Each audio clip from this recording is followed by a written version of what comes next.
ओम नमो भगवते वासुदेवाय। प्रस्तुत है श्रीमद् भगवद गीता का 8वां अध्याय भागवत प्राप्ति, श्लोक संख्या 28। श्लोक संख्या 28 इस तरह है।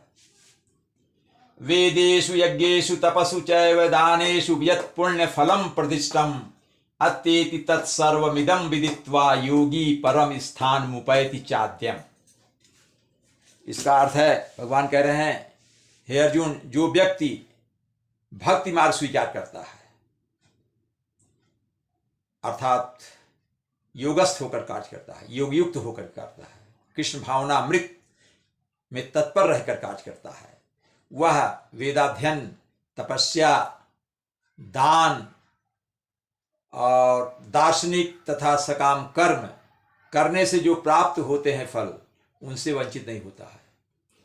वह मात्र भक्ति संपन्न करके इन समस्त फलों को प्राप्त कर सकता है और अंत में मेरे परम नित्य धाम को प्राप्त कर लेता है और इस भवसागर में वापस नहीं आता, अर्थात जन्म और मरण के से मुक्ति पा जाता है, उसका मोक्ष हो जाता है। शब्दों का अर्थ देखते हैं। वेदेषु, वेदों में, वेदाध्ययन के द्वारा, यज्ञेषु, यज्ञ के द्वारा, यज्ञ करके, तपस्या करके, चा प्लस एव, और निश्चित रूप से दान करके, दान से यत् पुण्य फलम, यत् मतलब जो पुण्य फल मिलता है, पुण्य का फल मिलता है, प्रतिष्ठम ऐसा वेदों में बताया गया है। अत्येत मतलब ऊपर उठ जाता है, यानी लांघ जाता है। तत्सर्वमिदम, तत् मतलब वह, सर्वमिदम, तत्सर्वमिदम, तत् वह, सर्व मतलब सब, इदम मतलब यह, इन सब को जानकर, विद्वा मतलब जानकर भी, जानते हुए भी, योगी लोग परम श्रेष्ठ स्थानम उपैति, स्थानम प्लस उपैति, स्थान को प्राप्त होते हैं, अर्थात मेरे परम धाम को प्राप्त होते हैं।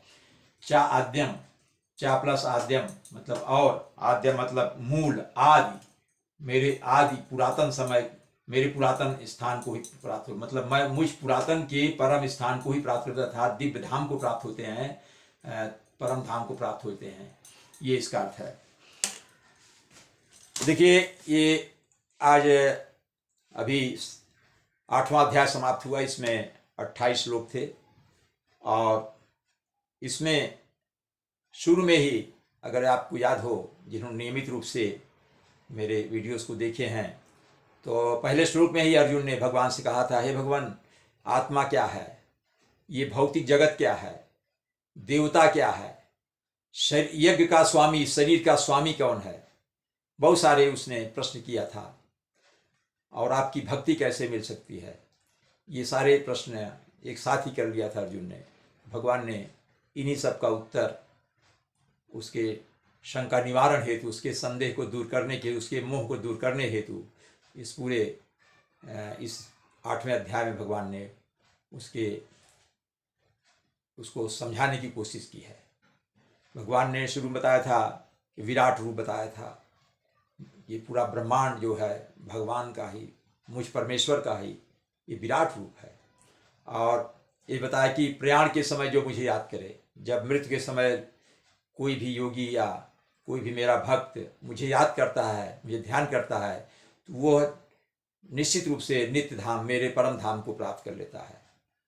और वो ये बताया कि व्यक्ति कोई भी अपना कर्तव्य कर रहा है तो अपने कर्तव्य का निर्वहन करे, लेकिन साथ ही मेरी भक्ति भी करे, मेरा भी चिंतन करे, मुझे भूले नहीं, मुझे याद करता रहे। भगवान ने ब्रह्मा के 100 वर्ष के समय की गणना बताई, हाँ, जिसमें सतयुग, त्रेता युग, द्वापर युग, कलयुग, चारों युग का एक चक्र बताया कि ऐसे ऐसे चारों युग बीत जाने पर एक चक्र पूरा होता है, और ऐसे 1000 चक्र होगा तब ब्रह्मा का एक दिन होगा। इस तरह से 100 वर्ष का जीवन बताया था उन्होंने, मुझे याद आ रहा है, अभी तो कल परसों ही बनाया था वीडियो मैंने, 311 ट्रिलियन और 40 बिलियन, यस, 311 ट्रिलियन 40 बिलियन वर्ष ब्रह्मा का 100 वर्ष के बराबर होता है, सोचिए। और उसमें बताया था भगवान ने कि ब्रह्मा भी जन्म लेते हैं, फिर वो युवावस्था भी वृद्धावस्था और जीवन काल में वे भी रोग युक्त रहते हैं, उनको भी बीमारियां होती हैं और अंत में उनकी भी मृत्यु होती है। जब ब्रह्मा की मृत्यु हो जाएगी तो पूरा प्रलय हो जाएगा, कुछ भी नहीं बचेगा, केवल मैं बचूंगा और कुछ नहीं रहेगा। तब एकदम शांति हो जाएगी, सब कुछ मुझ में ही विलीन हो जाएगा, सब कुछ मुझ में विलीन हो जाएगा, कुछ नहीं बचेगा। लेकिन फिर समय आने पर मैं ही सबको फिर व्यक्त करूंगा, ब्रह्मा पैदा होंगे, फिर से सृष्टि रचना होगी, फिर चलता रहेगा, एक क्रम चलता रहेगा। और भगवान ने ये बताया कि जैसे कलयुग को बताया था 4,32,000 वर्ष, यस 4,32,000, जिसमें सभी 5,000 वर्ष बीत रहे हैं। 5,000 वर्ष पहले द्वापर युग की समाप्ति हुई थी, फिर कलयुग शुरू हुआ, अभी 5,000 वर्ष ही बीते, तो 4,32,000 में से 5,000 निकाल दीजिए तो 4,27,000 वर्ष वही बचेगा। अभी आप देखिए समाज में सब जगह क्या हो रहा है, कितने अधर्म अन्याय दुष्कर्म हो रहे हैं। 5,000 साल में ही इस स्थिति में पहुंच गई है, मनुष्य पहुंच गया है। तो अभी 4,27,000 कलयुग का बाकी है। उतना समय में क्या हालत होगी, किस स्तर पर दुष्कर्म फैलेंगे, उसकी कल्पना नहीं की जा सकती। तब अंत में वहाँ कलयुग के रूप में, कल की के रूप में भगवान फिर अवतार लेंगे, फिर दुष्टों का संहार करते रहेंगे, फिर सतयुग आएगा, ऐसे चलता रहेगा।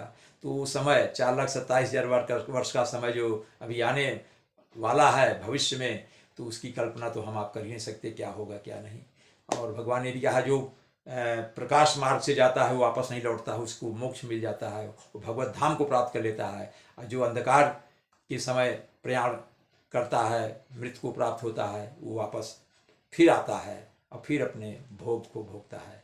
ये सब बताया इसमें। इस तरह से इस अध्याय का मैंने आपको संक्षेप में फिर से उसकी पुनरावृत्ति कर दी, और आशा है कि आपको श्रीमद् भगवद गीता में कुछ न कुछ थोड़ा सा रुचि तो उत्पन्न हो रही होगी। अगर आप इसको समझने का प्रयास करेंगे, निश्चित रूप से आप श्रीमद् भगवद गीता का अध्ययन करने के लिए निश्चित तत्पर होंगे और आप में भक्ति भावना आएगी। इसी के साथ मैं इस अध्याय का समापन करता हूँ। 9वां अध्याय फिर शुरू करेंगे।